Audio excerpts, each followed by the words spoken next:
Welcome to the SWIKE podcast, the only podcast that shares the stuff you didn't know you needed to know about jobs, careers, and life. The SWIKE podcast, the stuff I wish I knew earlier. Hi, everyone, and welcome to another edition of the SWIKE Stuff I Wish I Knew Earlier, the podcast. We're joined again by Marisa Duncan, who's going to share some of her perspectives. And the topic that we thought we'd get into today is imposter syndrome. So this is one that we connected a bit, and we'll kind of share our experiences, but probably get into a bit of the definitions first. So I found this one on Wikipedia, obviously because it's so trusted, but you can find your own.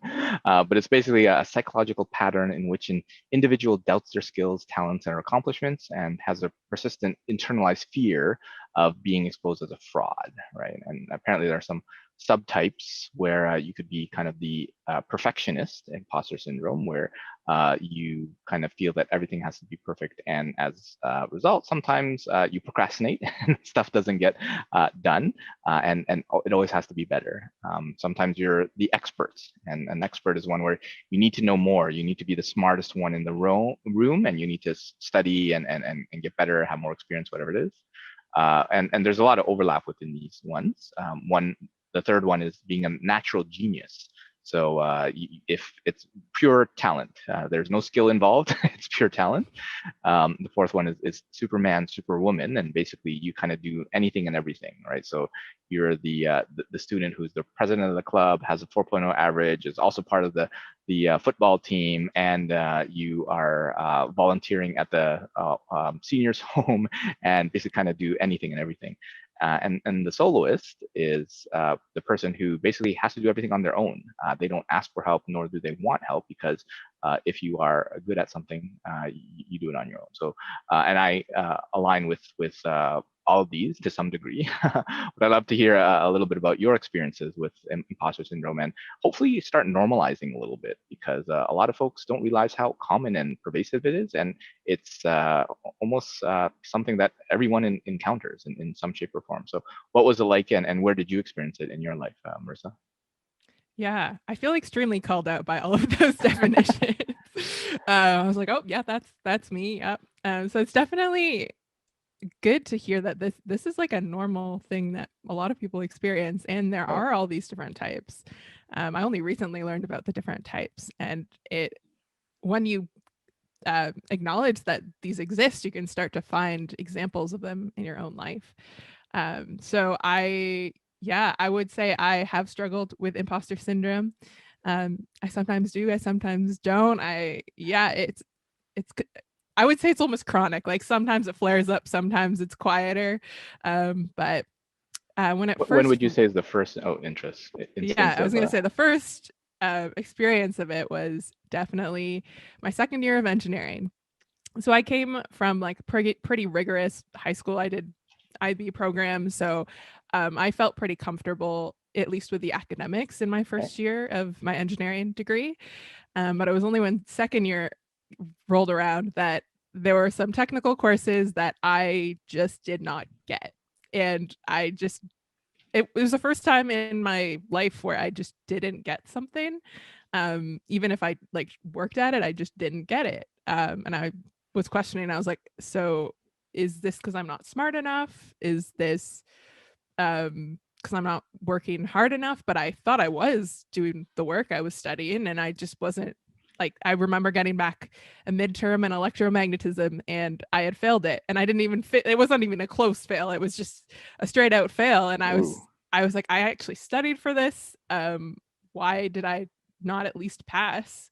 And that was the first moment I was like, maybe I'm not supposed to be here. Maybe they let me in by accident. Maybe it was just because of my extracurriculars and I'm not actually supposed to be here. And so I think, that was a big turning point for me. At that point, I started to doubt whether it was even worth putting in the effort if I wasn't going to get a result. And so I guess that's kind of the perfectionist tendency. I'm just like, I mean, if I can't do it well and perfectly, then there's no point at all. And so I guess I started slacking. I started procrastinating hardcore on all of studying for the courses that I was doing poorly in. And obviously, if you don't put any effort into the courses that you're doing poorly in, you won't pass those courses. So that was the point when, that was the low point, I guess, of my engineering degree, where I, failed a few courses in second year, almost failed the term,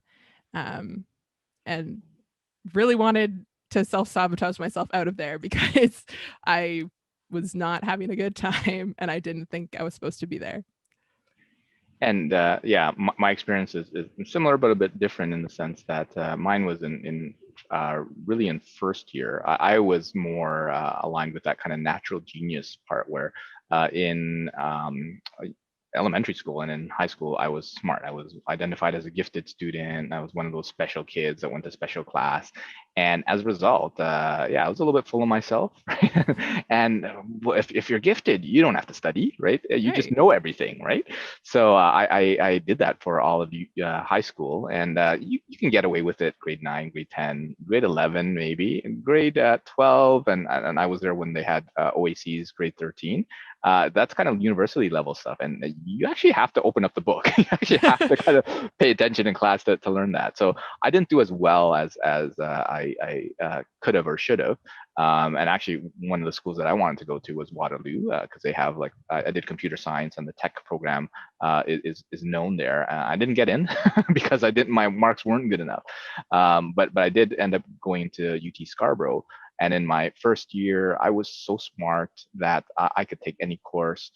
There was basically a second term course or a second year course that you can take in first term, right? If you basically thought you were so smart that you could do it. So of course, I decided to opt for that one, right?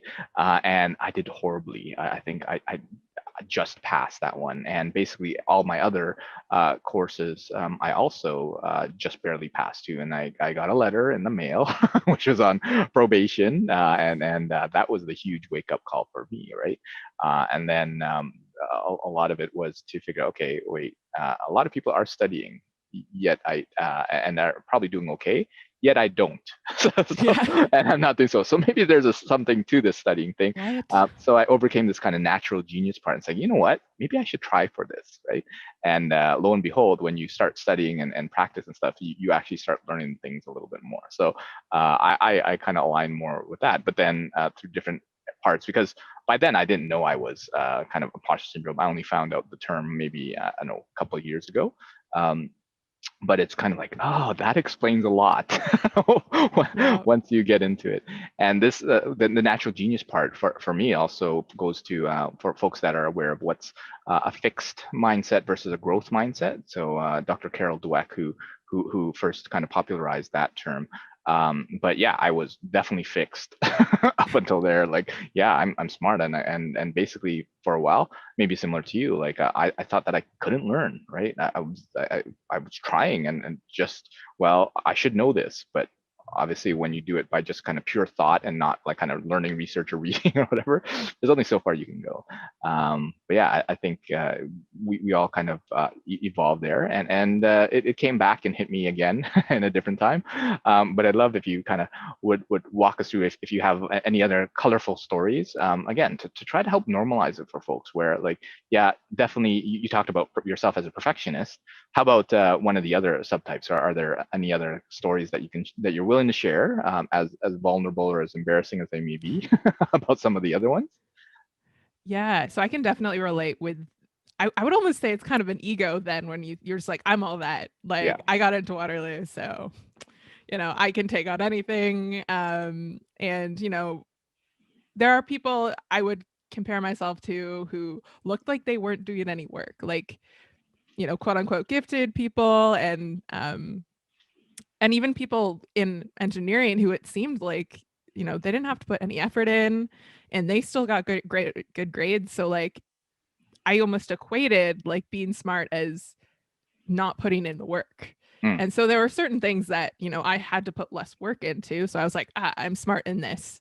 But I almost thought it was an insult to myself if I put in too much work, which doesn't make sense when you say it out loud. But that's kind of the genius mindset. And you kind of equate your genius to how much work you put into something.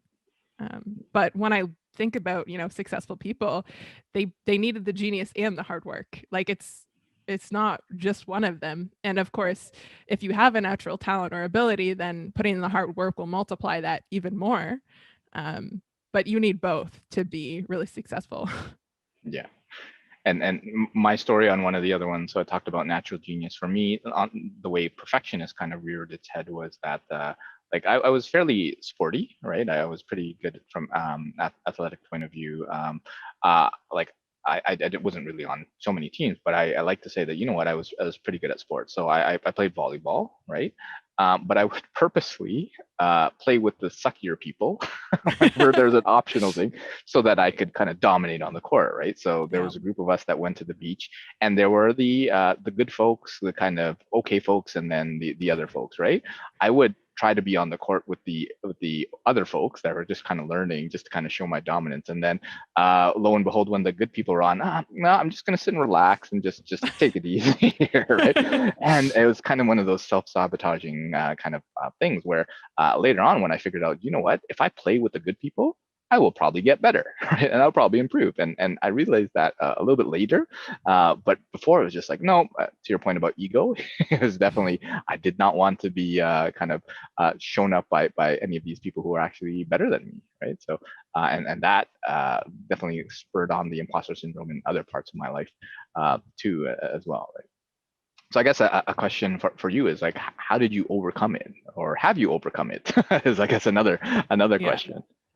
I would say, like I mentioned before, it feels kind of like a chronic issue. Like it's gonna, at certain points in your life, when you're feeling a little uncertain, it's gonna flare up a little bit. And I think it's more so taking like strategies to help cope with it. And so for me, as Luki mentioned before, the fixed versus growth mindset has really helped me. And thinking about every opportunity as a learning experience, and being okay with not being good at something, and thinking about, everybody who you look up to had to start somewhere. And regardless of where that position was, they had to start somewhere and they had to make mistakes to get to where they are now. And so I think anything worth doing has that friction to it, where you're going to have to make messy mistakes to succeed in that venture. And so I think that really is something I've internalized through the entrepreneur journey. It's a whole lot of uncertainty, a lot more than school. And that's really something I've been relying on. Yeah, I think for me, I would echo that. So being kind of older in my life and having experienced more, I take it less personally when someone kind of judges me and then says, "Oh, you're not that smart, you're not that good."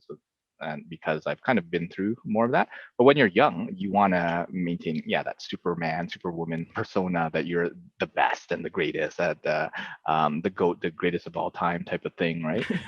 But like growing up, you realize, really, you know nothing.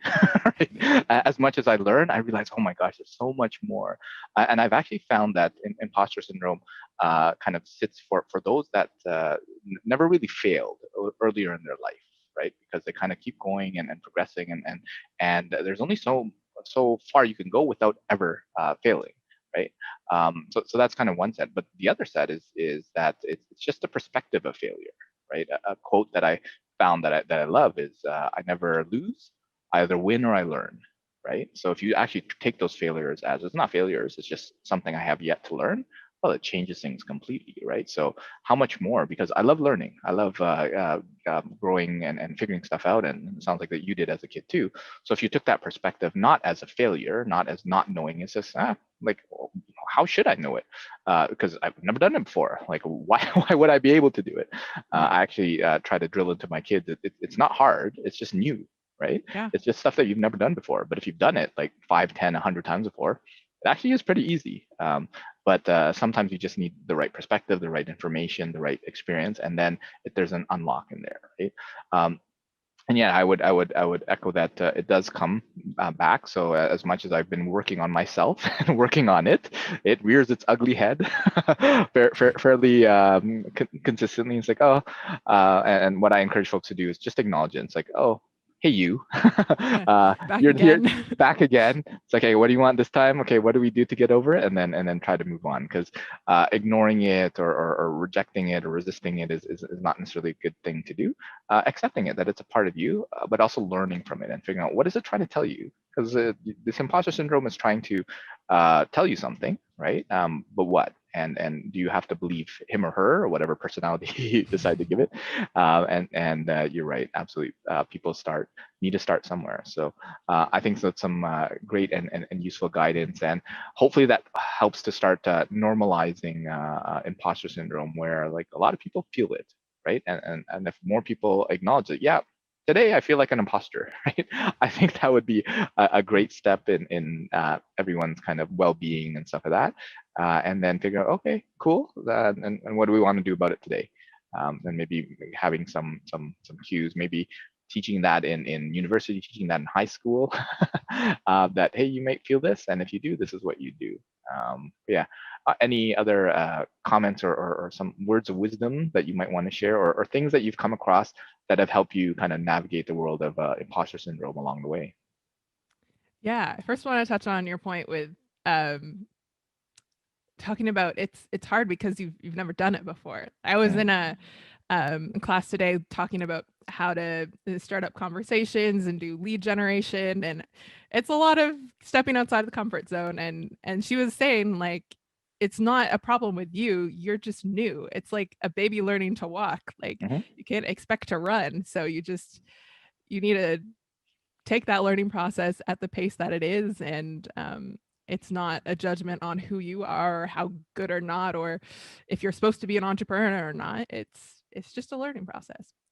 And then second piece of advice is something that really helped me throughout university dealing with it, was just talking to other people about it. Because once you realize that other people also feel the same way, it's I guess liberating in a way. It's not, oh, it's not something wrong with me. It's something that a lot of my friends and peers share. So that's what I would recommend. Yeah, I think that's great words of wisdom, and yeah, I think we had a good discussion, and hopefully, folks are able to, who are imposters, can recover from that and kind of realize, you know what, you don't have to be, all right. Everyone starts somewhere, everyone grows, everyone learns, and it's up to you to kind of take that perspective and become the best version of you. So yeah, thanks, Marisa, for joining us for another conversation, and hopefully we'll have you back for another interesting topic, and we'll look forward to that discussion. Thank you, Luki. All right. Thanks for joining us on the SWIKE Stuff I Wish I Knew Earlier, the podcast. If you like the podcast, please subscribe on iTunes, Stitcher, or wherever you found this podcast. And if you can give us a review, that would be very appreciated.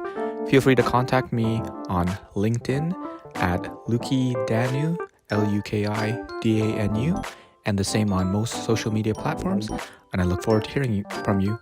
Thanks. Bye.